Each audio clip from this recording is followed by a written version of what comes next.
Assalamualaikum warahmatullahi wabarakatuh. Nama saya Nur Imanda Agustri dari kelas 3A BKPI. Di sini saya akan mempresentasikan jawaban saya dari mata kuliah Sejarah Islam Asia Tenggara. Soalan yang pertama, jelaskan bagaimana cara-cara yang ditempuh oleh minoritas muslim Singapura untuk memperoleh pengetahuan dan pendidikan Islam mengingat tidak ada pelajaran agama di sekolah pemerintah. Minoritas muslim di Singapura memiliki beberapa cara untuk memperoleh pengetahuan dan pendidikan Islam.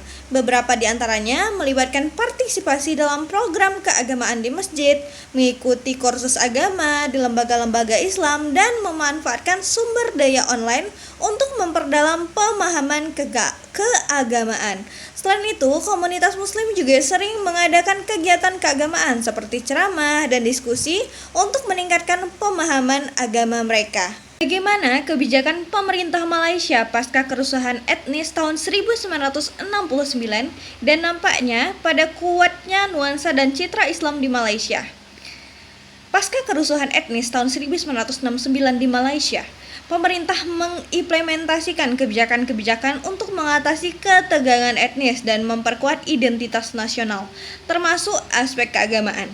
Salah satu langkah signifikan adalah pengenalan Dasar Ekonomi Baru (DEB) pada 1971 yang bertujuan untuk mengurangi kesenjangan ekonomi antara kelompok etnis Melayu termasuk mayoritas Muslim dan kelompok etnis Tionghoa.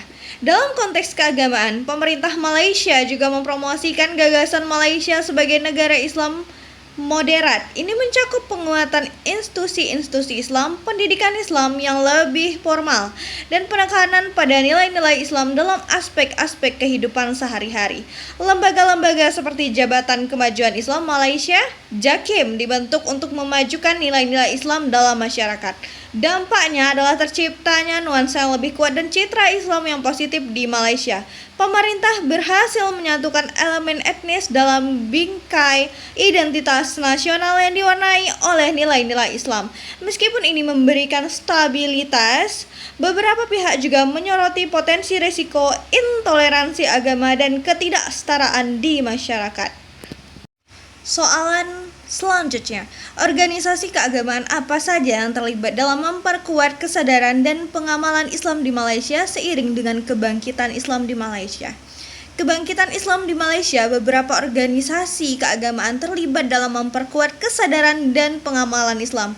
Beberapa di antaranya melibatkan: yang pertama, Jabatan Kemajuan Islam Malaysia (JAKIM). Sebagai lembaga pemerintah, JAKIM memiliki peran dalam memajukan nilai-nilai Islam di berbagai lapisan masyarakat. Mereka terlibat dalam pengeluaran panduan keagamaan dan mempromosikan pemahaman Islam yang moderat. Berikutnya ada Pertumbuhan Jamaah Islam Malaysia (JIM). Organisasi ini berfokus pada dakwah dan usaha pembaruan Islam. Mereka terlibat dalam kegiatan sosial dan pendidikan untuk memperkuat pemahaman Islam di kalangan masyarakat. Yang ketiga ada Dewan Pemuda PAS Angkatan Belia Islam Malaysia. Parti Islam Se-Malaysia (PAS) memiliki sayap pemuda yang aktif dalam mempromosikan kesadaran keagamaan dan pengamalan nilai-nilai Islam di kalangan generasi muda. Selanjutnya, Pertumbuhan Ulama Malaysia (PUM) merupakan organisasi ulama yang berfokus pada pendidikan Islam, riset, dan pengembangan masyarakat Islam. Mereka berperan dalam memberikan panduan keagamaan dan mempromosikan pemahaman Islam yang benar. Organisasi-organisasi ini bersama dengan berbagai lembaga keagamaan dan pendidikan Islam lainnya berkontribusi dalam memperkuat identitas keagamaan dan kesadaran Islam di Malaysia seiring dengan kebangkitan Islam di negara tersebut. Baik, kita lanjut ke soalan yang terakhir. Apa usul asal dari kata Moro? Apa makna kata itu sesungguhnya? Dan mengapa belakangan ini tidak lagi memakai kata Moro dengan konotasi negatif lagi? Kata Moro berasal dari bahasa Spanyol yang digunakan selama masa penjajahan mereka di Filipina. Awalnya kata Moro merujuk pada bangsa Muslim di Kepulauan Filipina yang menolak penjajahan Spanyol pada masa itu. Penggunaan kata ini awalnya memiliki konotasi negatif, mengacu pada kelompok yang dianggap sebagai lawan atau orang-orang asing oleh penjajah Spanyol. Namun, seiring perjalannya waktu, konotasi kata Moro mengalami perubahan. Belakangan masyarakat mulai menggunakan kata tersebut dengan makna yang lebih netral atau bahkan menganggapnya sebagai bagian dari identitas budaya dan sejarah mereka. Perubahan ini mungkin terjadi karena upaya penghormatan terhadap warisan budaya dan keberagaman di Filipina, serta kesadaran akan pentingnya menghormati identitas etnis dan agama masyarakat yang berbeda. Selain itu, ada upaya untuk menggunakan istilah yang lebih inklusif dan menghormati seperti bangsa Moro yang menggambarkan kelompok etnis muslim di Filipina tanpa konotasi negatif dari kata Moro.